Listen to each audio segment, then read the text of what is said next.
Nexus Collegiate is, it's a collegiate tournament that started right now with I think 26 teams. We have 4 groups and they've played it out now for a couple of weeks and we're down to the final 4 teams.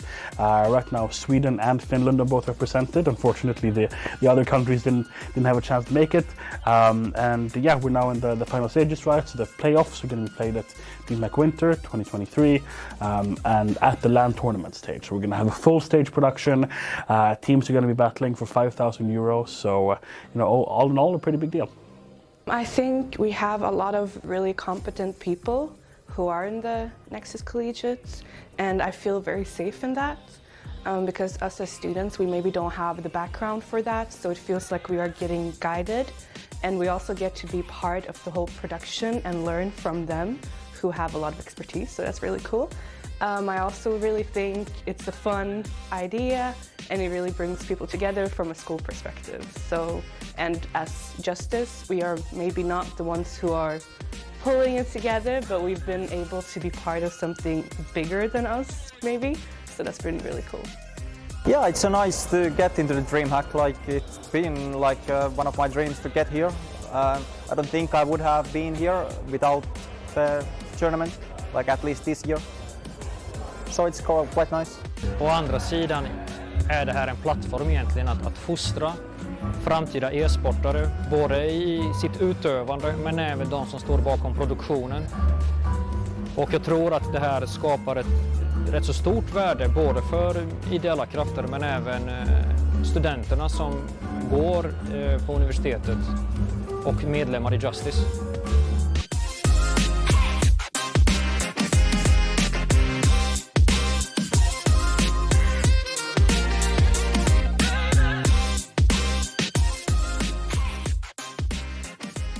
Yeah, so I mean, for kind of the past 10 or 15, even 20 years, right? Esports has probably been, relative to the world, pretty big in the Nordic countries. We've been the ones playing video games. It's been cold outside, so we tried to stay in. We played CS from the very start, right? So I think esports culture to the mainstream is definitely growing.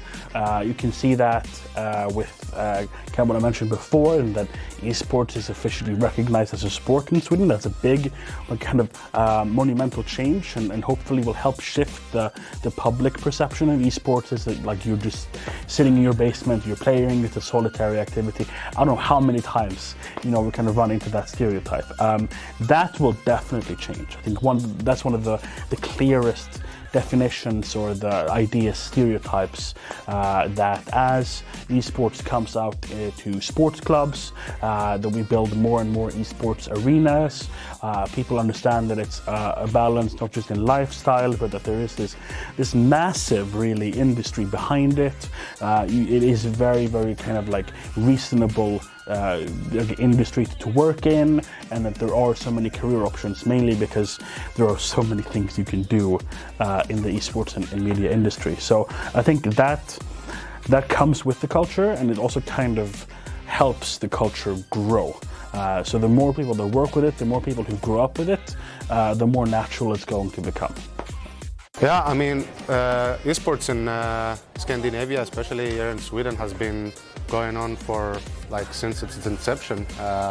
You have players in league like Reckless and a lot of Counter-Strike players who come from Scandinavia. So it's been there for quite a long time. And now what we're seeing is the second big wave of esports, like the new generation being inspired by the older generation. And yeah, hopefully we get to the point where esports is at the par with sports, traditional sports. Alltså Skandinavien, som jag förstår det, är ganska bra på e-sport liksom per capita, per person jämfört med världen. Jag vet ju att det finns många duktiga svenska proffsspelare både i Counter-Strike och i League. Också såklart Danmark är jätteduktiga på Counter-Strike, och ja, Danmark är lite bättre än Sverige, det är synd. Men det finns, det är ändå ganska stort här i Skandinavien, skulle jag säga.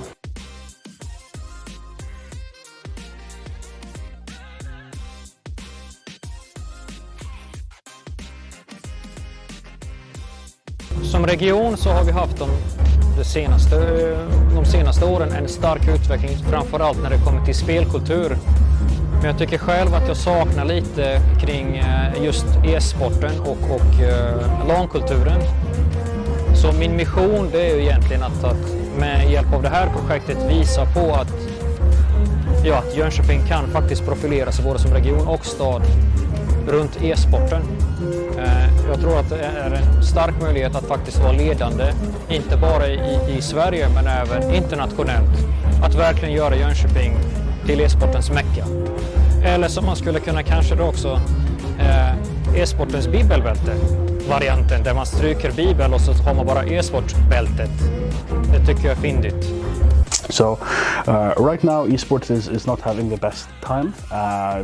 Definitely lots of companies, small and big, are struggling. People are trying to find their way, right? So ultimately we're going to have to find a more sustainable path to both profitability but also just like genuinely conducting our operations. I know lots of the academic people are talking about sustainability in terms of social and environmental sustainability. I think that's going to come with that. But really, the esports, I think, industry will thrive long term. I think we're destined to. We're one of the fastest growing media industries like in the world. And especially with people and like society as a whole integrating it more with the Swedish Sports Confederation turning or accepting esports as a sport. I think is one of those kind of monumental moments. So with the cultural acceptance comes corporate like sustainability, which in turn kind of helps this cycle grow. Planning. I mean, now we talk about the second season. I have to mention that we are already planning on the second season to happen for DreamHack Summer. But this time, instead of Nordic region, we are trying to focus on European university. But yeah, that's the whole concept of Nexus Collegiate, and I think it is a great landing phase for all the student athletes, mainly in order to, if they want to find their path as a gamer or as a coach in esports, or even if they are back-end developers, front-end developers. It's like a talent pipeline that we have created that allows all these student athletes to participate in their favorite field in order to grow and finally find their career and path in that.